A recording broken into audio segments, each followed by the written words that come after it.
ये आपकी कलेक्शन के लिए जो संग्रह करते हैं उनके लिए एक अनुपम भेंट होगी और आने वाली पीढ़ियां इसको अपनी स्मृतियों में इस विरासत को सहेजेंगी इस विरासत को सहेजेंगी इस रूप में भगवान बिरसा मुंडा की विरासत को, उनके मूल्यों को, उनके संघर्षों को। बहुत बहुत आभार माननीय प्रधानमंत्री महोदय का। आज देवी सज्जनों, आप जानते हैं कि यहां मंच पर भगवान बिरसा मुंडा के वंशज बुद्धराम मुंडा जी विशेष रूप से विराजमान हैं। माननीय प्रधानमंत्री श्री नरेंद्र मोदी जी भगवान बिरसा मुंडा की जयंती के अवसर पर बुद्धराम मुंडा जी को यहां उनका सम्मान कर रहे हैं। स्वयं वहां जाकर बुद्धराम मुंडा जी को शॉल भेंट करके, और आज अभी जो स्मारक सिक्का और स्मारक डाक टिकट उन्होंने जारी किया है वो भी उसे भेंट करेंगे बुद्धराम मुंडा जी को। एक बार तालियों की आवाज आप सबकी तरफ से आनी चाहिए। बहुत ही सम्मान और ऊर्जा से भरी तालियों के साथ सम्मान का ये क्षण है। स्वयं प्रधानमंत्री श्री नरेंद्र मोदी जी यहां भगवान बिरसा मुंडा के वंशज बुद्धराम मुंडा जी को यहां पर सम्मानित कर रहे हैं, शॉल भेंट करके, उन्हें स्मारक सिक्का और स्मारक डाक टिकट भेज करके। बहुत बहुत अभिनंदन वंदन उस विरासत को, अभिनंदन वंदन उस परंपरा को जो भगवान बिरसा मुंडा ने हम सबके लिए दिया है, आने वाली पीढ़ियों के लिए दिया है अपने जीवन मूल्यों के नाम से।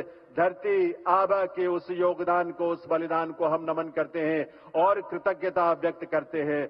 बहुत बहुत अभिनंदन और आभार माननीय प्रधानमंत्री महोदय का। देवियों सज्जनों, आज बिहार में जमुई की इस पवित्र धरती से माननीय प्रधानमंत्री जी देश भर के जनजातीय समुदायों के कल्याण और विकास के लिए, प्रगति के लिए 6600 करोड़ रुपए से भी अधिक की लागत वाली विभिन्न परियोजनाओं का शिलान्यास, उनका उद्घाटन और लोकार्पण करेंगे। साथ ही वर्चुअली अनेक परियोजनाओं के स्वीकृति पत्र का वितरण भी करेंगे और इन सबका विस्तृत विवरण एक फिल्म के माध्यम से आप कुछ ही देर में देखेंगे। लेकिन उससे पहले मैं अनुरोध करूंगा माननीय प्रधानमंत्री श्री नरेंद्र मोदी जी से कि वे रिमोट का बटन दबाकर इन सभी परियोजनाओं का शिलान्यास, उद्घाटन और स्वीकृति पत्र वितरण करने की कृपा करें, देश भर के जनजातीय समुदायों के कल्याण का मार्ग प्रशस्त करते हुए।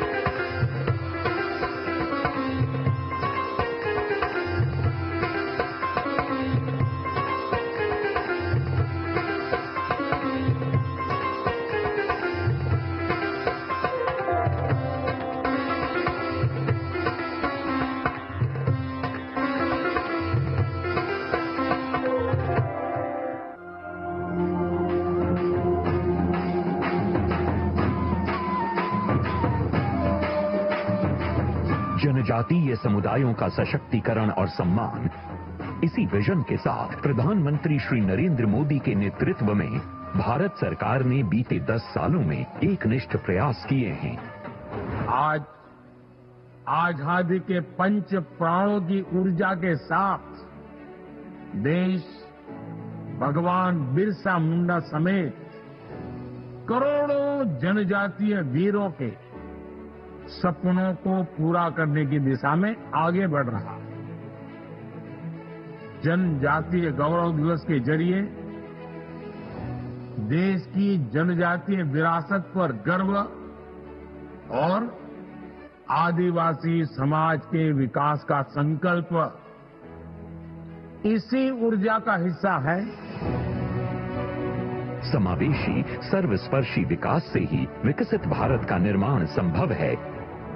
इसीलिए 10 करोड़ 50 लाख से अधिक की जनजातीय आबादी के लिए शिक्षा और स्वास्थ्य से लेकर आजीविका और अवसर तक हर क्षेत्र में अभूतपूर्व प्रयास हुए हैं। 2014 के मुकाबले आज एसटी समुदायों के डेवलपमेंट एक्शन प्लान का बजट 5 गुना है। हमारे जनजातीय समुदायों को मिले 1.5 करोड़ से अधिक शौचालय, 58 लाख से अधिक पीएम आवास, 1.2 करोड़ से ज्यादा पीएम किसान सम्मान लाभार्थी जैसी कई पहलों से जीवन आसान और गरिमापूर्ण हुआ है। 2014 में जहां केवल 123 एकलव्य विद्यालय कार्यशील थे, आज उनकी संख्या 4 गुना बढ़कर यानी 476 हो गई है। आज 30 लाख जनजातीय विद्यार्थियों को 3,000 करोड़ की स्कॉलरशिप मिल रही है, जो 2014 की तुलना में 3 गुना है। सिकल सेल एनीमिया उन्मूलन मिशन से स्वास्थ्य और वन अधिकार अधिनियम के तहत पट्टा वितरण जैसे निर्णायक कदम से हमारे जनजातीय साथियों के हित सुनिश्चित हुए हैं। वन धन योजना, वन उपज पर एमएसपी में कई गुना बढ़ोतरी, ट्राइफेड के आउटलेट्स और आदि महोत्सव जैसे सशक्त प्लेटफॉर्म से जनजातीय उद्यमिता को मंच उपलब्ध कराने का काम हो, या भगवान बिरसा मुंडा के जन्म दिवस को जनजातीय गौरव दिवस के रूप में मनाने का निर्णय और आदिवासी नायकों की जीवन गाथा को समर्पित जनजातीय स्वतंत्रता संग्राम सेनानी संग्रहालय का निर्माण, विकास और विरासत दोनों पर सरकार का ध्यान है। जिन क्षेत्रों में हमारे अति पिछड़े जनजातीय समुदायों के विकास के लिए विशेष फोकस देने की जरूरत है, वहां पीएम जनमन महाअभियान ये सुनिश्चित कर रहा है योजनाओं का लाभ तेजी से और सैचुरेशन के संकल्प के साथ मिले। इसलिए 63,000 आदिवासी बहुल गांवों के 5 करोड़ से अधिक जनजातीय लोगों के लिए 80,000 करोड़ रुपए की लागत से धरती आबा जनजातीय ग्राम उत्कर्ष अभियान भी शुरू किया गया है। इसी कड़ी में आज जल, जंगल और जमीन के महानायक भगवान बिरसा मुंडा के 150वें जयंती वर्ष के शुभारंभ के गौरवपूर्ण अवसर पर 6,600 करोड़ रुपए की परियोजनाओं का उद्घाटन और शिलान्यास किया जा रहा है। 11,000 परिवार आज अपने पक्के पीएम जनमन आवास में गृह प्रवेश करेंगे। साथ ही 25,000 पीएम जनमन आवासों को मंजूरी दी गई है और 1,16,000 आवास धरती आबा में मंजूरी दी गई है। इसके अलावा जनजातीय बहुल गांवों में आंगनवाड़ी केंद्र, हॉस्टल, सड़क, mobile medical unit, sickle cell रोग की रोकथाम के लिए सेंटर ऑफ कॉम्पिटेंस, आश्रम विद्यालयों का उन्नयन, मल्टीपर्पज केंद्र, वन धन विकास केंद्रों को कार्यशील करना आदि योजनाओं की सौगात भी दी जा रही है। आज 449 करोड़ रुपए की लागत से 10 एकलव्य विद्यालयों का उद्घाटन और 1,118 करोड़ रुपए से 25 नए एकलव्य विद्यालयों का शिलान्यास भी हो रहा है। आज जनजातीय स्वतंत्रता सेनानियों की स्मृति में 55 करोड़ की लागत से 2 ट्राइबल फ्रीडम फाइटर म्यूजियम का उद्घाटन हो रहा है। जम्मू कश्मीर और सिक्किम में 65 करोड़ रुपए की लागत से तैयार 2 ट्राइबल रिसर्च इंस्टीट्यूट का भी उद्घाटन हो रहा है। हमारे जनजातीय समुदायों के जीवन के विविध पहलुओं को छूती मोदी 3.0 की इन समग्र पहलों से हमारे जनजातीय समुदायों की जिंदगी आसान होगी और हमारे जनजातीय भाई बहन विकसित भारत के निर्माण के अहम सहभागी बनेंगे।